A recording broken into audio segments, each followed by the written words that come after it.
Rachel's getting engaged.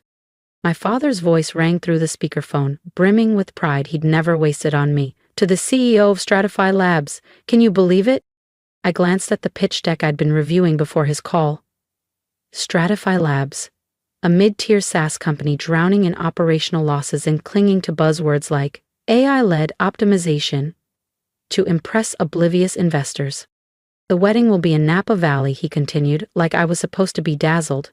Of course, don't worry about the costs. We know things are tight with your job situation.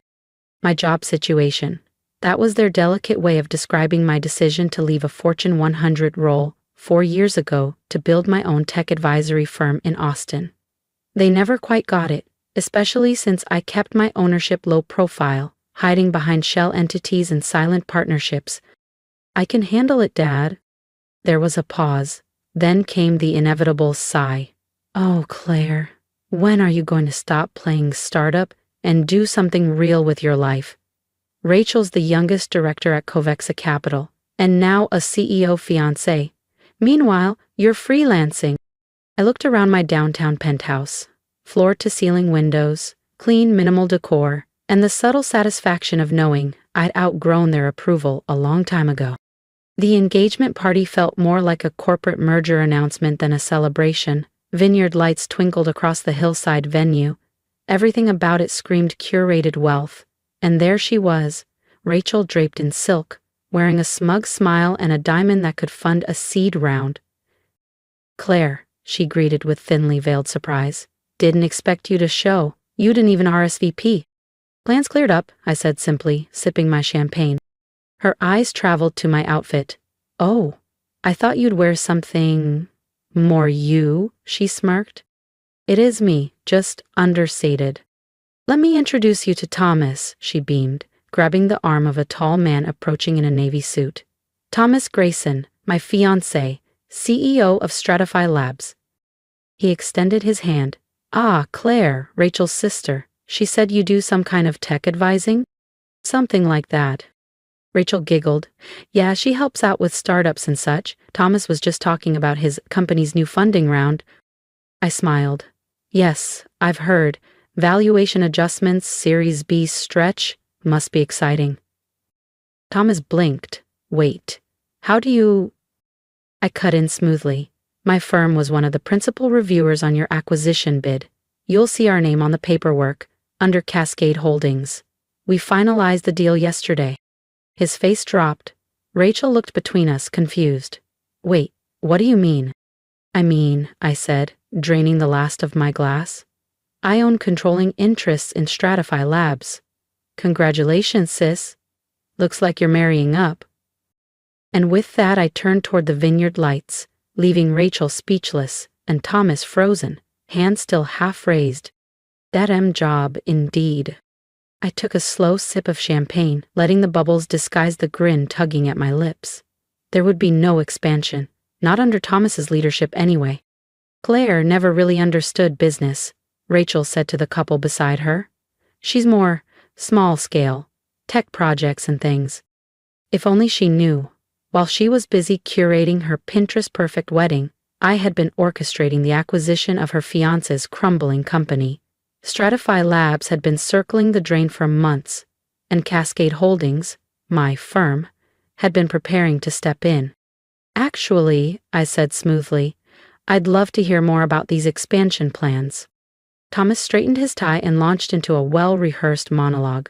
Market dominance, vertical integration, predictive automation, the usual buzzwords. Not a single mention of the declining user base or the 3 consecutive quarters of negative cash flow.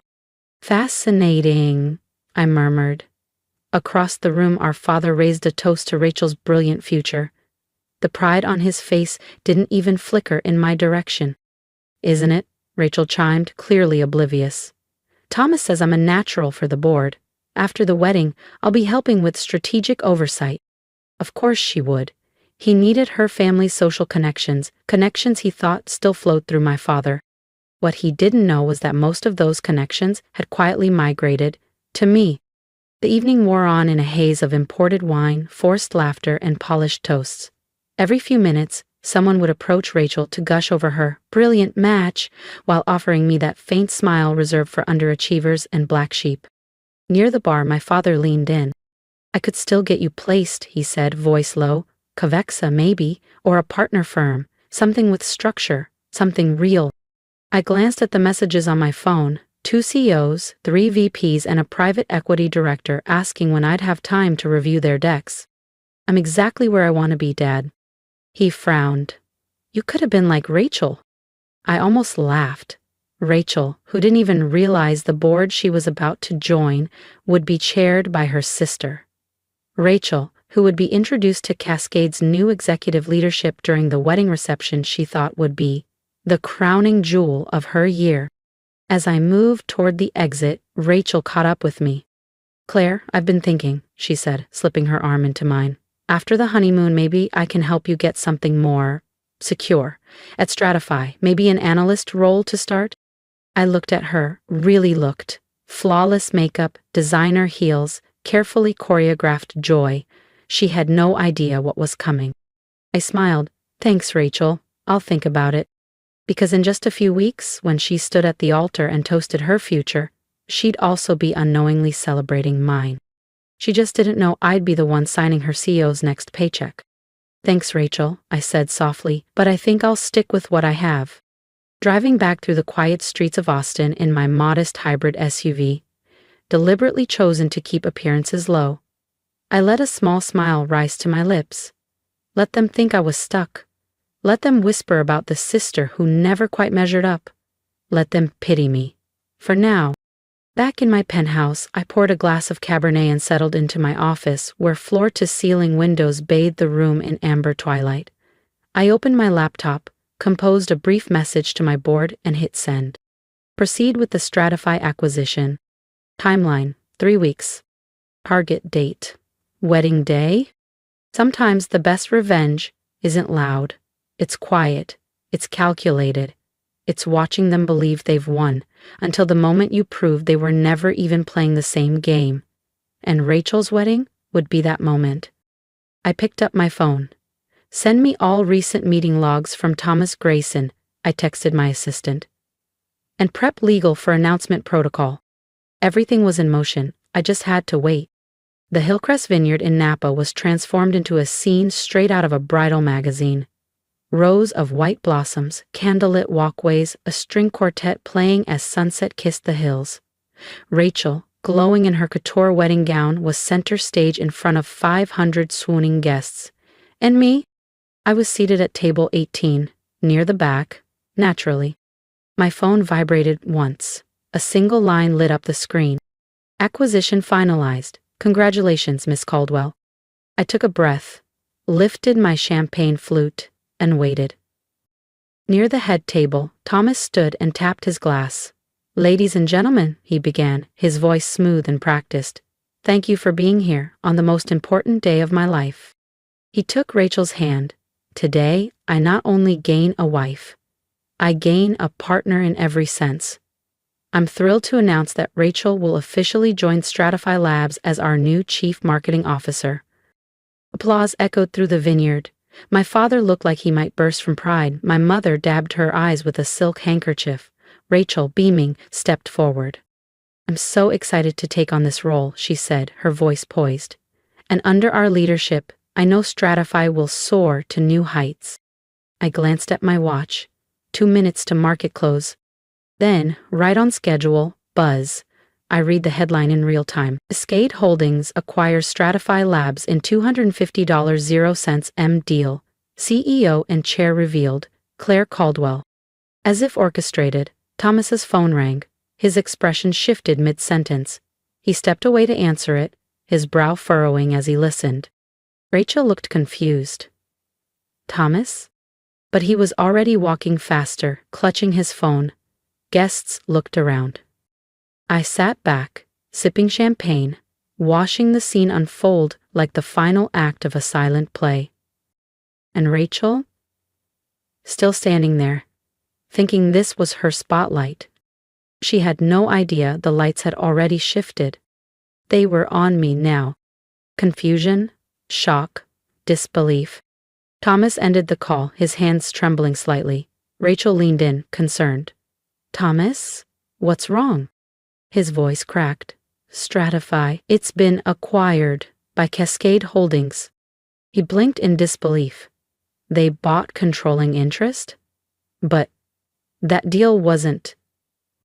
It was, I interrupted, stepping forward. My heels clicked against the marble as the entire ballroom slowly turned toward me. Finalized 20 minutes ago, just as the market closed. The music faded to a hush. Rachel looked from me to Thomas, her eyes darting like she couldn't process what was happening. How do you even know that? Thomas demanded, still gripping his phone. I reached into my clutch and pulled out the card I rarely used. The real one. Claire Caldwell, founder and CEO. Cascade Holdings. Rachel's face lost all its warmth as her makeup, flawless until now, cracked under the strain of disbelief. No, she whispered. You're lying. You work at some little consulting place, some back-eshin tech gig? That little firm, I said evenly, was Cascade. I built it quietly while you were busy mocking my career and collecting titles for prestige. I turned to Thomas. And as of this morning, you'll find a resignation letter in your inbox. It's already been processed and accepted by the board. A ripple of whispers surged through the room. Someone gasped. My mother dropped her champagne glass. My father looked like he'd been struck across the face. You can't do this, Rachel shrieked, her voice cracking as she clutched her gown like it could anchor her to the reality she'd imagined. This is my wedding. My moment. I tilted my head. Actually, I can. And that CMO role you were so excited about? The board has some concerns, nepotism being one of them. We'll be moving in a different direction. Thomas slumped into his chair, his polished image unraveling as quickly as his career. I took another sip of champagne. Those expansion strategies you pitched at the engagement party? I said lightly. They're what convinced me Stratify needed a change in leadership. You handed me your weak points on a silver platter. Rachel stormed over, grabbing my arm, her bridal manicure digging in. Why would you do this? She hissed, her voice raw. I gently peeled her fingers off. Remember last Christmas, when you told everyone not to expect much from me because my job was pathetic, that it was probably a temp gig? You all laughed. I met her eyes. Well, consider this my wedding gift, a lesson in humility. From the edge of the room, my father finally spoke. Claire, all this time, you were building an empire? I finished for him, my voice calm. Yes, and in that moment, surrounded by stunned silence and shattered egos, I didn't just reclaim my place in the family, I redefined it. While you were lamenting my wasted potential, I said evenly, I was building Cascade Holdings into one of the most powerful private equity firms in the country. We closed over $50 million, 0 cents in revenue last year alone. My mother swayed slightly, gripping the back of a chair for support. The apartment, the clothes, the car, they were choices, I continued, straightening the collar of my minimalist black dress. I didn't need to perform success, I just needed to be ready when the moment was right. And what better moment than my dear sister's wedding? The ballroom was chaos now. Guests murmured and stared, fingers racing across their phones. A quick search of Cascade Holdings revealed exactly who I was. My face, my name, my empire. Rachel's dream wedding had become a headline in the making. Security, she screamed, turning to the staff. Get her out of here. I smiled. No need for that. I turned, my voice carrying. I own the property, I said simply. Purchased Hillcrest Vineyard last month through a holding company, just for today. The whispers turned into stunned silence. To all of you, please continue enjoying the celebration, I added. The champagne is excellent. I selected it myself. I walked toward the exit, calm in the storm. Behind me, I heard my mother call my name. I didn't look back. 10 years of dismissal, of mockery, of being told to be more like Rachel. All of it led to this perfect symmetry. One moment of silent, poetic justice. Outside, my driver opened the door to the black Bentley. No more modest cars. No more hiding. Where to, Miss Caldwell? The office, I replied, slipping into the back seat. We've got a company to restructure. My phone buzzed constantly. Notifications from news outlets, desperate voicemails from family, Rachel's increasingly unhinged texts. I turned the phone off. Let them spin. Let them struggle to understand how the sister they'd written off had become the most powerful woman in the room. Let them realize that every dismissive comment, every "you're wasting your life," was just them digging their own professional graves. Monday morning.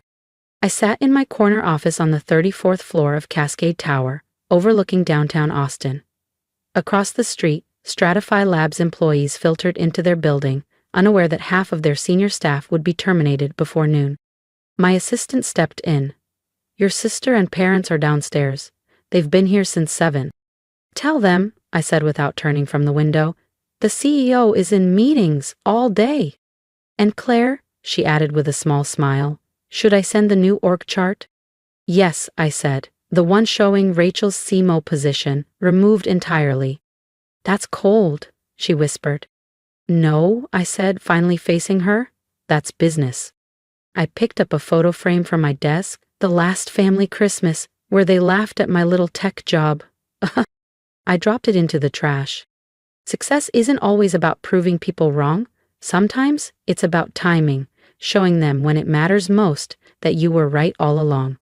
And as Stratify's stock soared under Cascade's control, as Rachel's carefully constructed world fell apart, as my parents came to grips with the truth they'd ignored for years, I knew one thing without a doubt.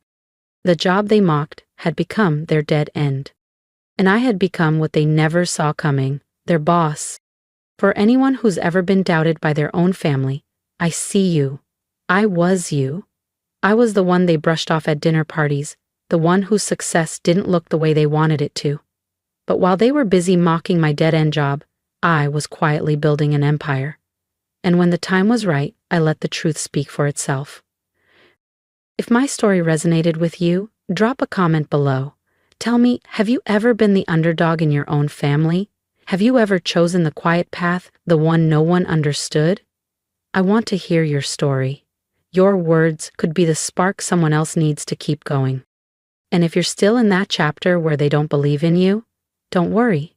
You don't need their belief to succeed, you just need your own. Keep your head down, build with purpose, and when the moment comes, stand tall. Support people who are still building, show love to those walking the hard road, and remember, you don't need to prove them wrong with arguments. You'll prove them wrong with results, just like I did.